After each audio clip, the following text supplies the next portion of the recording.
Hi, it's Elizabeth Willits here from Investing in Women, and I'm delighted because tonight we are live on Facebook and on LinkedIn with Samantha from SPD Training. I'm going to be talking all about how you can talk to your toddler and manage those toddler and preschool years more effectively and have a happier family life. So we're live this evening, special Facebook and LinkedIn Live with Samantha from SPD Training. She's a parenting expert. I'm going to be talking all about how you can talk to your toddler and help you and your family to thrive during what can be a challenging time for many people. So thank you so much for joining us today, Samantha. It's an absolute pleasure. Thank you for having me. Thank you so much. Yeah. I think it's a challenging time for everyone, isn't it? Everyone involved in toddler life.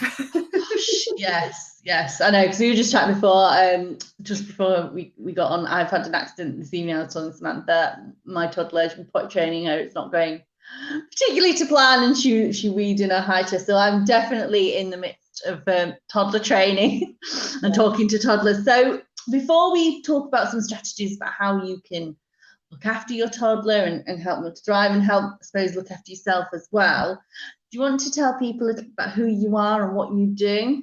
Yeah, absolutely. So I'm Sam. I have a background in education. I was a deputy head and then an educational consultant. So I have worked with children for a very long time, over 20 years now, which is scary when you say it out loud. Yeah. Do you know, I'm a bit like that. I'm like, God, it's been a long time since I started working as well. Absolutely.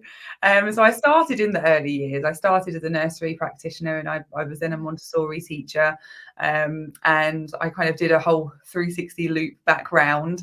I then moved up the school and then moved back down, and I had my son at the beginning of lockdown, and decided I didn't want to go back to the educational consultancy world that I was in, and I wanted to stick with the company that I had built in the background, as a tutoring company. It started off as, and the reason I was doing that was because I was seeing gaps in the classroom that I wanted to help plug, and started to really want to work one-on-one with children, because as a class teacher you work with all of them but none of them really intimately. Well, I say none of them, some of them, but you can't work with 30 plus children every day the way that you really want to.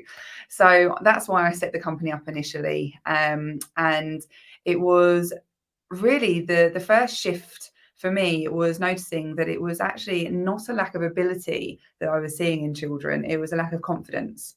And through my leadership days, I had decided to certify as an executive coach and mentor. And then I did an NLP course. So that's a neuro-linguistic programming course. I started to look more in depth in terms of the psychology with learning, and obviously kind of marry that up with children's development. And when I launched the coaching element of the company, I started to merge the two ideas. So I now work with two areas. I run my Mumechi services, which are my home-based services, so that I work with mums on kind of balancing the 360 of mum life. So I do a bit of parental consultancy there and help with strategies. I also help them with their identity, their mental health, and their career transition and all that lovely stuff. I work with their children and help them through kind of one-to-one coaching or group coaching sessions to build confidence, resilience, and self-esteem, as well as the academic stuff. And then I have the SPD services, which is working with local authorities, working with schools and nurseries and different educational settings, so that we can start to shift from what I refer to as moving from behaviour management to emotional balance, because I think that that's one of the key things that as parents and practitioners we are lacking in, because we are so focused on behaviour that we miss the steps beforehand. And of course, for toddlers, that's a huge one, because the steps are real quick. They go boom, boom, whoo. So it's a really important one to kind of to give to parents and practitioners. And I'm working really hard within the education sector at the moment to try and make that shift throughout the day, so it's not just a turning point that touches them slightly, I want it to really take off, because there is so much that we can do for our young people, for our children and our teens, and all of the bits in between, when it comes to supporting them with emotional balance, because ultimately that leads to good mental health, which is crucial. Because Kate Middleton, she's doing a lot, isn't she, with preschoolers? I think that's something she's championing. And I do remember vaguely, I was on mat leave just a couple of years ago, watching a TED talk about the importance of, well-being and looking after either under fives or under threes, I can't remember. But it's sort of saying, if they have the right start at that point, then it's sort of set for life. I don't know how much. Yeah, I mean, well, in my opinion, it's under 7. Because by the age of 7, we formed a great deal of our limiting beliefs. So we have a range of thoughts that we've ingrained into our system by 7. So if we are constantly told, and of course, this is just an example, if we're constantly told that we can't do something or that we're very good at something, we believe that by the age of 7. So for example, it might be that you are not maths minded. You're not very good at maths. You're more literally minded. By the age of 7, you believe that. So when it comes to maths, your confidence is lower than in your literacy. Or if you are told constantly that you're not as sporty as your sibling, or if you're more sporty than your sibling, or if it's okay, you're like that parent, you're like that aunt or uncle. Those beliefs, they're all ingrained by around the age of 7. And of course, by then, they have a whole host of other challenges as well. So it adds to how they perceive the world, but also how they behave in the classroom and at home. And obviously that has a massive impact on their outcomes. Yeah. And I suppose as well, 7 is up to 7 is the point where parents have quite a lot of influence, because after 7, I guess the children are more into their friends, particularly as they get into teenage years or preteen. The world gets bigger, doesn't it? So at the beginning, we're very fortunate. We have a huge imprint.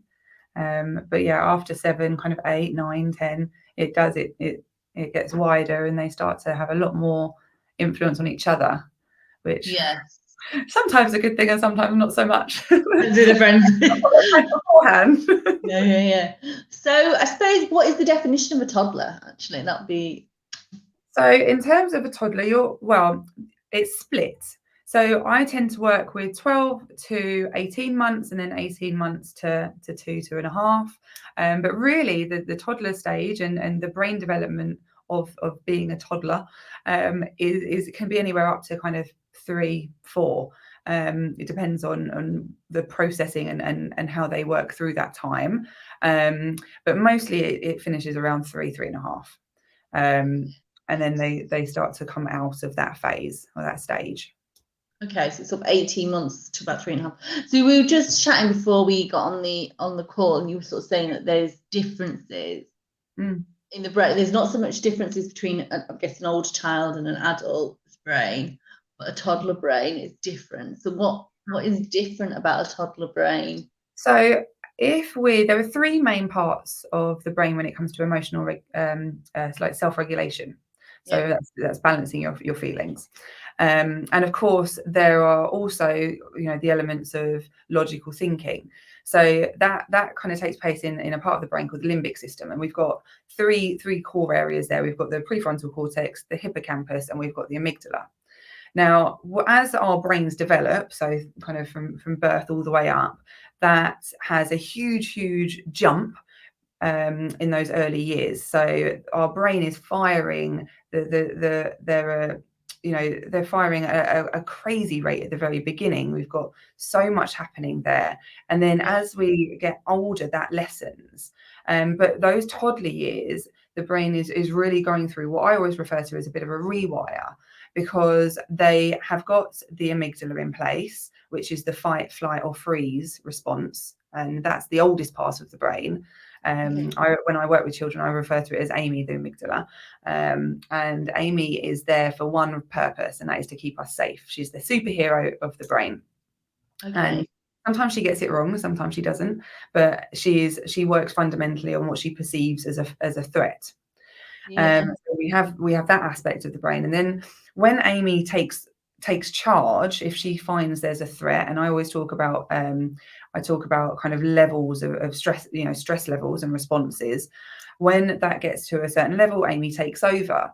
Now, Amy takes over and shuts down the other two parts of the brain, which is the prefrontal cortex, and I call that TEXI, and the hippocampus, which is that I call PO. And when that happens, the prefrontal cortex, which is the part of the brain that gives us logical thinking and gives us kind of strategies and helps us with our learning, that gets shut down, and basically all the oxygen is pumped into the amygdala so that we can stay alive, stay safe. As does the hippocampus, so that also goes offline. And the hippocampus is the part of the brain that stores information for us. So if we touch something and it's hot, our brain then remembers, don't touch that, it's hot. Because you wouldn't do it again. Yeah, so that kind of, again, it is storing information, it's storing responses, it's using all the senses to do that. Now, when you're looking at a toddler brain, they haven't got the developed prefrontal cortex. So they haven't got the sensible part of the brain. They haven't got that bit that makes us think about the next steps, Yeah. And that actually isn't developed until you're around the age of 25, 30.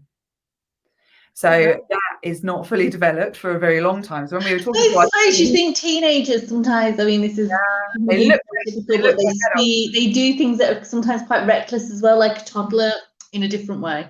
Yeah, toddler and teen brains are very similar, very, very similar. In terms of that, they're very much let's get this done, fearless. But yeah, so that part of the brain, it doesn't finish developing so late really in life in comparison to what our expectations are as a society. But our toddlers tend to go from 0 to 100 really quickly. They feel a big emotion. Yeah, the amygdala gets kind of, the alarm goes off and Amy out she comes to save the day, whether she needs to or not. And then we get those huge emotional meltdowns. It might be frustration, it might be anger, it might be a whole host of things. Even things like excitement can lead to biting, because the feeling is such a big and intense emotion. They feel it so much because of the connections in the brain that are just constantly firing, that they don't know where to go. They don't know where to put it. And most parents, I would say most parents, she says, try to then stifle or prevent any behavior that comes from it. So if our child is hitting or punching something or, spitting or biting, that's an undesirable behavior. So we try to stop that. But what happens when we stop that is it has nowhere else to go. So it just it gets bigger and bigger and bigger. So when we are working with the toddler brain, we really need to allow for that process and then work with them once it's finished, because we can't really work with the amygdala because it's only going to give us one or three things: to fight you off, to run away from you and take flight, or to freeze up and shut down. And this is the same for all of us. Yeah.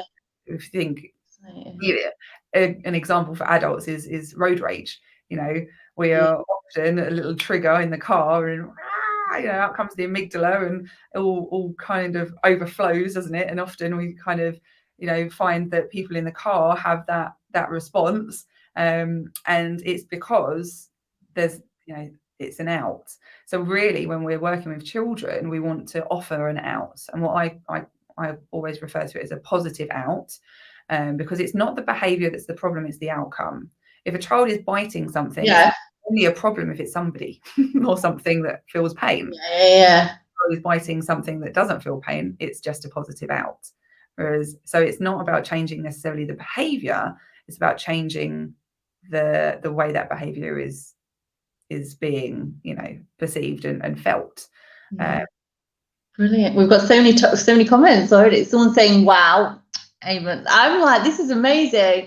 Someone else says, great topic. They had a baby just before lockdown, ended up with postnatal depression because of lack of support and all the limitations that was brought upon us during lockdown.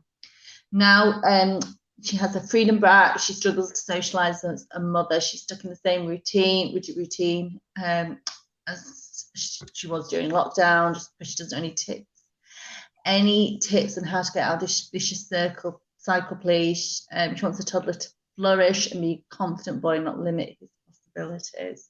Yes. Oh my goodness. Well, congratulations on becoming a mother, first of all, in the probably the toughest time to become a mother is in the beginning of a pandemic. And I think that one of the biggest things that we can do as mums is to remember that the first port of call is always us. The oxygen mask saying is put yours on first. And I think actually the societal views maybe, or the pressures that we have from our friends or a family or internally, always tends to be put the baby first, doesn't it? Put the child first. But actually you can only go so far with that until you run out of petrol and you're stranded, and I think that that's what happens when we are, first of all, new in a role, and second of all, when we are feeling that there isn't a support network, that we, when we become new mums, and actually we were talking, weren't we, about this before, we go through our own transition, and we are almost rewiring ourselves. We're learning how to be, again, there is a whole host of changes that mothers experience when they first, have their children, and it doesn't only impact the fact that you have to keep a little human alive, but it impacts everything else. Your career, your view of the world, your view of yourself, your body, your image, your style, everything that you hold dear shifts. And I think that sometimes we forget that it's a process for us as well as the children. And when we are so focused on them, sometimes we are not able to give them what we need because we're not getting it ourselves. So yes, absolutely, I'm more than happy to help you to break that cycle. And I think one of the biggest things that you can do is start to break your behavior cycles. So if you start to see yourself doing something, and this takes a lot of effort and a lot of practice, to watch yourself, to be able to watch what you're doing and what you're saying is really uncomfortable sometimes, actually. But if you can start to break your behavior cycles, you'll start to then be able to put positive outs for yourself as well. I mean, I have a 2-year-old, and I am human too. I am, doing the juggle as well, and the other day we were in the car and I was trying to read the Google Maps and figure out where on earth I was heading. And he was in the back seat going on and on and on about this monster truck. My goodness, that's the latest thing at the moment, monster trucks.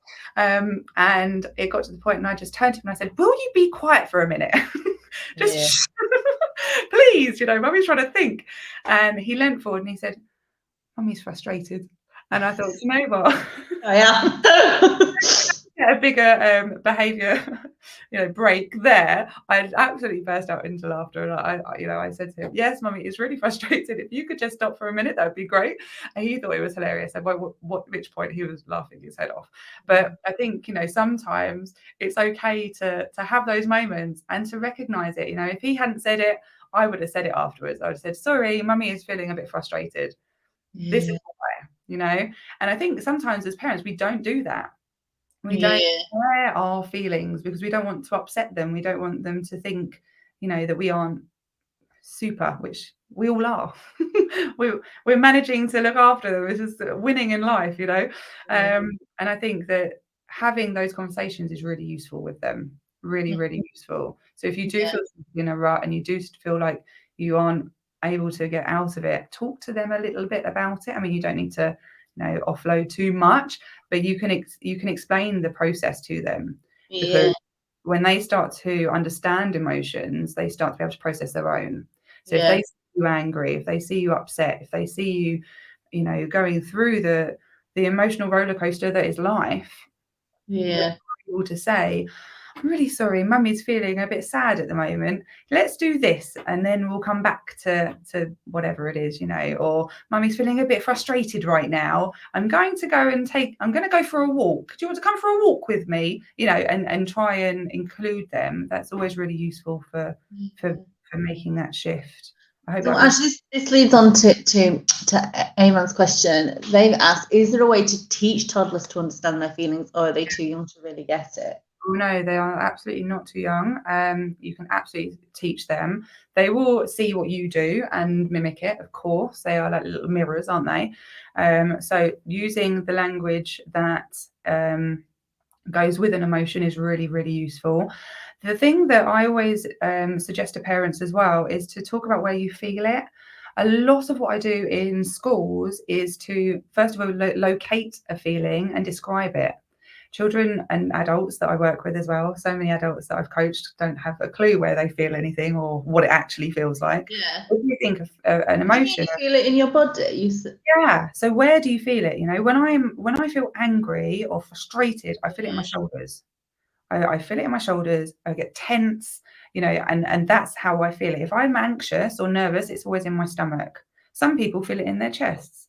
So it depends on, they get that restrictive feeling. But it depends on, you know, everyone's different. But generally, they tend to be similar for each emotion. But being able to share stuff like that with your children, even as young as toddlers, I mean, as I said, my little one's 2 and he can spot me being frustrated and he can label that. He can label frustrated and happy. They're the only 2. So they're the words I use a lot by the sounds of it. I'm always frustrated or happy. But you know, the more you talk it through in front of them, I call it thinking out loud. The more you think your feelings out loud to them, the more they start to put it into place. So mummy's frustrated, she's feeling it in her shoulders, they're really slumped down. Or mummy's upset, she's feeling it in her back. Can you see? She's feels like this. Have you felt like that? You know, and sometimes you can play it in games. I've done that before, and I go through the facial expressions. You can do that from a really young age because they know facial expressions from quite young. So you can say happy, angry, you know, and go through it. And it's funny, they'll laugh, and it's a good game, but also it tops it up, you know, it's an ongoing, it's like a compound method, isn't it? You keep going, and they grow their understanding from that. So I definitely say pick your words really carefully always, locate it in your body and explain it. Yeah. Brilliant. So are there different sort of pairings? Because you hear about like tiger mums or Well, there are so many out mums. there. There are so many. Yeah, the helicopter mums, lawnmower, bulldozers. There are so many. Authoritarian or authoritative or permissive. There's all different parenting styles, isn't there? And I think it's always about really finding what works for you. I personally and professionally think that if you are treating your child with respect and as you would a grown up, and I always, people always think, but they're kids. But I always think if you wouldn't shout at your friend for that response, why would you shout at your toddler? You know, and I'm not saying that everyone, shouts at their children, but I know lots of people do. Lots of people get frustrated and their response isn't necessarily a pre-planned one. But if that's not how you would react to another adult, it sometimes begs the question, are we managing our own minds enough? Are we looking after our own well-being enough? Because like everything, the more something builds up in you, or the more you practice it, the bigger it gets. And stress response is exactly the same. So if you're thinking about your parenting, are you starting the day down here or are you starting the day up here? So one of the, if an example for us is I start every single day with the music on and a dance about when I chase him around to get him dressed. That's the beginning of our day is to dance it out, which lowers my stress levels a little bit, especially after a 5 a.m. wake up. And then after that, I have my walk where he knows he cannot get out of the buggy. We've had that discussion probably thousands of times that the walk is for mummy, not for him. He gets the rest of the day. So that lowers it again. So by the time our day officially starts, and I have to actually parent, my stress levels are quite low because I've done the things that I needed to do that. Yeah, it's important, isn't it? Like we were talking, the self-care, the exercise, and the exercise for you. I feel like my stress levels and my fuse is shorter if I've had the kids on my own all day and I've not had that break, and then I'm getting. But you can have a break with them. There's always lots of discussion around screen time. And actually, I was having a live earlier on my Instagram page with a speech and language, speech therapist, and we were talking about screen time. And I think that it's a really good opportunity for two things, screen time. It's a good opportunity for mums or parents to have a step away and for them to, have a look at their phone or to, do whatever they need to. And as long as it is a managed time and it's it's part of a balanced diet of play and interaction, screen time, there is no reason that the screen cannot be used to give parents a breather. I think sometimes parents feel, there's nothing worse than parent guilt. There is nothing worse. We carry that guilt around with us all day, every day, don't we? We're not doing enough. We're doing too much. We aren't, meeting this need, that need. And then I think when it comes to that, if we are able to top up those, so throughout the day, a standard day for us would be, me doing my exercise and what have you in the morning. We have activities or play or go somewhere. And then, fortunately, he still naps. I'm dreading losing the nap. But, once that is lost, then he will have, 15, 20 minutes on an app or an education or whatever, maybe not that long, he's a bit younger. But, when it comes to having a bit of screen time, I will then maybe put the washing on or sit down and have a cup of tea or what have you. And I think providing you say to them something along the lines of, we're going to have quiet time now, you can either get a book or an iPad or whatever you've got, or, watch the television. These are your choices. Never give more than two. Two is perfectly enough for a toddler. But once they've got that and they know that that's that time, they can see that you've got that downtime as well. Otherwise, they just see your go, go, go. And if they see that you're constantly on the go, they're constantly on the go. They don't know how to sit. They don't know how to be still.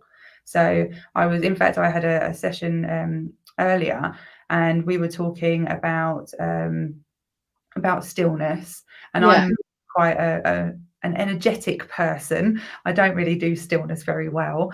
So it's something that I am putting as one of my goals, is to have some breathing time. And I do breathing fingers and a range of things with him throughout the day, just as part of, our play and things. But I want to watch me be still more often. So I'm going to have after his nap time, 5 to 10 minutes of breathing, or I was going to do yoga, but then was quickly told that I will make that into something more energetic than it needs to be. And I think that's probably true.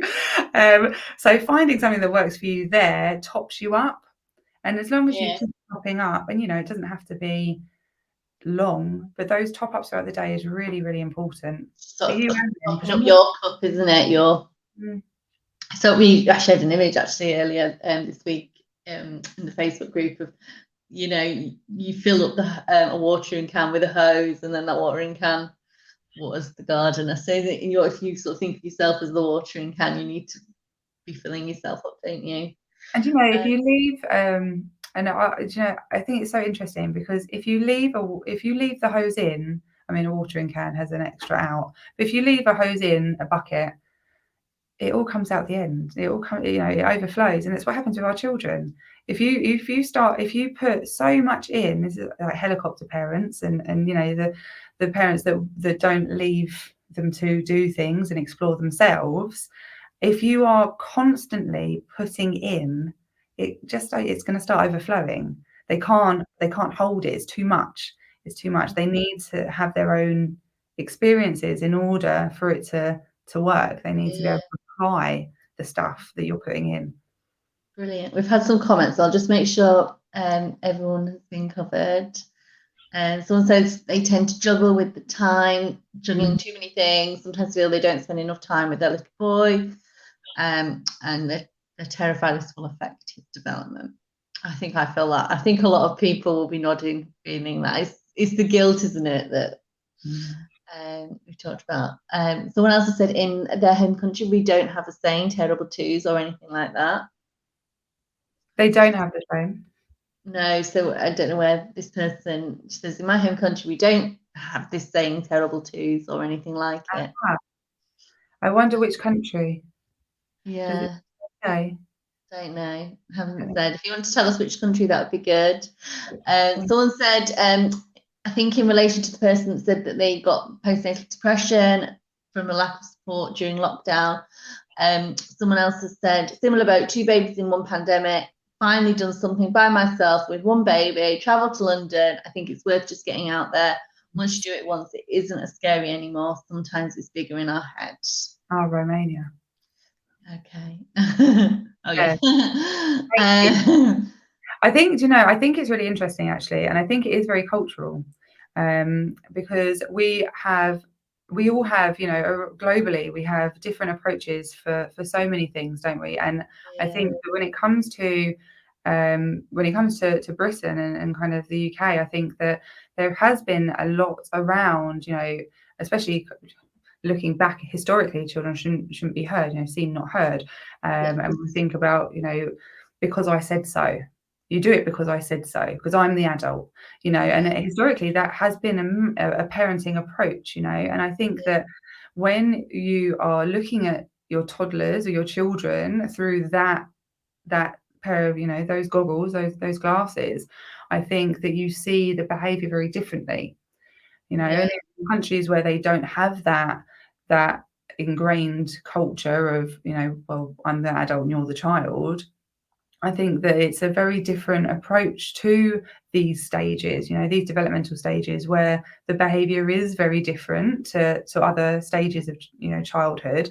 I think that, and actually we can learn a lot from that, because it isn't about adults and children. Big humans and small, we all have the same emotions. We all need the same things, really, and I think that when we start to look at our children as we look at each other, I think it does make a massive shift in the way we approach things, because I was talking to a parent the other day who said that sometimes she'll get really frustrated, and she'll say, oh, just hurry up, and she'll pull her child out of the front door and stick her in the car and off they go.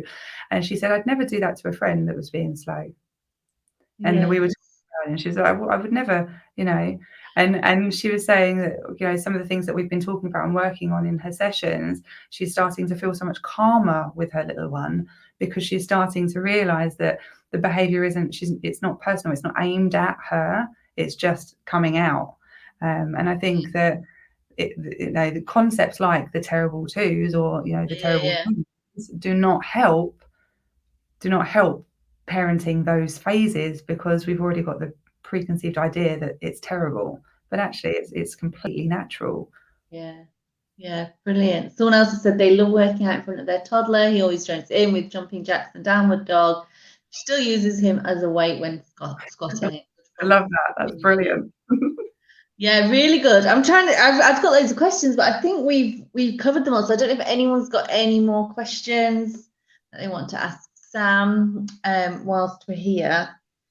We've had such a good chat. It's been so interesting finding out a bit about the children's brains, how it develops. I mean, I suppose last bit, if you could give like one bit of advice to a parent that's dealing with a difficult toddler, what would that be? What do you think? Remember, they're not a difficult toddler. That's a good one. I should have called. They're a normal toddler. No, that's exactly it. I think. I was saying to you earlier, I do coaching on a range of different things, but the stories we tell ourselves are the realities we create.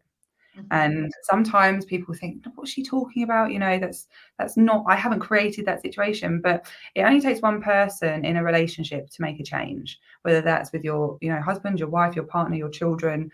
If you change your reactions and your beliefs about a situation, then the whole situation starts to change. Now, it might not instantaneously change. I don't have a magic wand, but if your toddler is melting down and your stress levels go up, and it's usually because of embarrassment or I'm thinking like people, in supermarkets, that's often a trigger, isn't it, when they have a meltdown? I love a meltdown in the supermarket. I think they're born with the go ahead for that. They know what supermarket is. In a really busy aisle, please have a meltdown there. But I think we're so conscious about, they're going to think I'm not can't do it. They're going to, what are the parents thinking about my child's behavior here? And I think that leads to the stress levels rising in us, our amygdala taking over, of course. And that's when the responses aren't going to work in the way we want them to. So I think that if it was one piece of advice, it would be check in with yourself with the language you're using in your thoughts about a situation. And before you react, breathe, which I know people think, oh gosh, breathe, here we go with the breathing. It's everywhere, isn't it? Posts on breathing. But actually, if your amygdala is in control, it means that the other parts of your brain aren't getting enough oxygen to wake. We need to wake them up. Okay. So the same with your children. Unfortunately, when your amygdala is in control, the last thing you want to do is breathe, because your breaths tend to get shallow. Yeah. But if we practice before it's needed, then when it is needed, we're more likely to be able to put it into place. But if something happens, I mean, my go-to is and I tend to do that as a bit of a joke to break the situation in his behavior pattern, but also in mine, because it gives me the breath first, and the I brings it out, and then I act. So when he's yesterday he was throwing pastel up my white walls, I was thinking, why did I choose white? What a silly choice that was. But my should have got like an orangey red colour.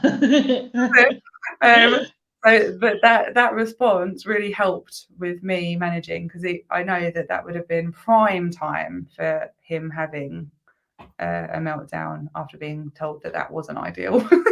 Yeah. But yeah, I think that's probably the biggest thing that we can do as parents, is just to remember it's not personal, and to take a breath and break the pattern. Hopefully that answers Armand's question as well. Said, I guess life happens and it's easy to get frustrated. So any tips for those moments? I think you've probably answered it in trying to get that oxygen. Yeah, and practice ahead of time. Something that I've spoken, especially if you're parenting with a partner or a husband or a wife, parenting together is hard work. It's really difficult, isn't it?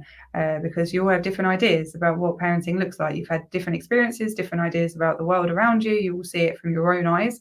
And so I think practicing ahead of time. So if this happens, I do this. If this might happen, I do this. Yeah. And once you have that, your brain goes to it. So for example, if your child is screaming, and screaming tends to be a big one, because again, it brings lots of eyes on the situation.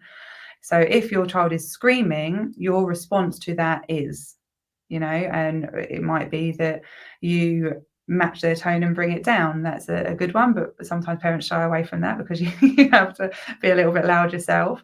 Or it might be that you use a distraction technique, or it might be whatever the strategies are, and there's lots of them. But whenever you have a series of behaviors that you are working with, remember you're working with the emotion. So if you can give them a positive out before that's what you want to do. And I think that if you can practice that, things like getting them to practice breathing as part of a game, so that when they need it, you can throw the game in there quick, and they've got a little lifeline. That's a good idea. I like that idea. Oh, brilliant. It's been so useful. So where can people find you and connect with you and learn a little bit more about your company and the services you offer? Yeah, absolutely. So I can be found at SPD Tuition and Coaching. And if you are part, in the education world, and you want some help in your settings, or your nurseries or schools or what have you, you will go to the SPD Tuition and Coaching side. But if you are a parent and you are looking for maybe confidence and communication coaching for your children, maybe work for yourself, I do 360 parental support. Then you go through to the Mumechi side of things, and that is looking at you either as a parent, so the mum. I mean, I predominantly work with mums, but I do work with dads as well. So we've got the mum, which is kind of parental strategies, the me, which is all about identity. As I said, when you become a parent, your identity shifts hugely. And the children, of course, is the chi is working with your children. So you can either go to one of those sections on the website, or of course you can find me on all of the social medias. because that's where we all are. We all hang out there now, don't we? Yeah, especially since lockdown. Yeah, so I think I've tagged you in everything, but I'll make sure we put the links to your website on the post as well. So thank you so much to everybody that's watched tonight. I hope you found it helpful. I know I found it helpful. I'm definitely going to have a fresh outlook tomorrow. So thank you. We just had one last question from Kelly. So my daughter is nearly 3. We struggle with meltdowns usually when we're leaving a place such as a soft play or a park, even though we do warn her that we're leaving. So it's not a surprise. She's not easily reasoned with. How can we deal with this, as it does put her off taking her to these places? Yes, absolutely. We've all been there. You know, we say we're going to leave in a minute, and then when we leave, they cling to anything close by, don't they? Do not. Yeah, and you're like prizing them off, prizing them off an inflatable. Yeah. If your child is very visual, which lots of toddlers tend to be, sand timers work wonders. They are very clear.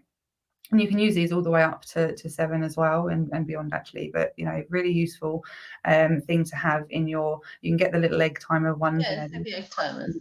They're really good because you can say to your toddler, we are leaving when the sand runs out. We're going to go home, and give them what they're going to do next. You know, if we just say that we're going and we don't tell them that we're going to do, then sometimes they don't know what's coming next, so they're happy to do what they're doing now. There's no movement. Our brain likes to know what's happening. So if you are able to, then grab yourself a sand timer. If that doesn't do what it needs to for her, I mean, it does take a little bit of time to embed these things, then counting down is always a good one, or giving choice for next steps. So for example, you might say, right, we're going to leave in 10 seconds. And you have to stand in view, you do your countdown with your fingers for 10 seconds. And then at the end, you can say, right, we're going to get in the car now. Do you want to walk, or am I going to carry you? So you're giving a choice. The outcome is the same. We're going to the car. Or it might be, we're going home now. Do you want to carry your coat or wear your coat? Because then they've got their focus is shifted from wanting to stay or leave, and they've got something else to do. We're going to go and put our shoes on now. The right foot or the left foot first? Which one's first? So they've still got a choice. They're still empowered, because ultimately that's what they want. It's a struggle for control. They feel out of control because they're being moved. So give them a sense of control, give them a countdown in some form, but visual was really useful. And then let them have the option of something. The same works. A lot of children go off of food and won't eat certain foods or anything through the toddler stages. So empowering them at the dinner table is exactly the same thing. Have this is what we're having, but then have your options within. So do you want peas or carrots? Yeah. Or do you want 1 spoon of peas or 2? At the beginning stages, I used to say to my toddler, and people used to laugh at me all the time, and this was between, I was probably actually a bit younger, so probably 18 months to 2. I used to say, we're going to do this, yes or yes. It felt like he was having a choice, but that worked brilliantly until we came into the next stage of development. Yeah, they started to clockwork, yes and yes. Then he started to look at me and, neither of those actually, Mum. No. Oh, brilliant. This has been so helpful. So if people have logged on later on, the replay will be available in the Facebook groups. You can catch the beginning and on my LinkedIn profile as well. So you can watch it from the beginning if you missed any of the start. So thank you so much, Samantha. Thank you so much to everybody that's watched tonight. It's been brilliant. We've all learned so much. So thank you so much for your time. That's all right. Thank you so much to everyone for sharing. It's always so lovely when people share, isn't it? Yeah, thank you to everybody that shared their experiences as well. Thank you. Oh, brilliant. See you soon. Take care. Thanks. Bye. Bye.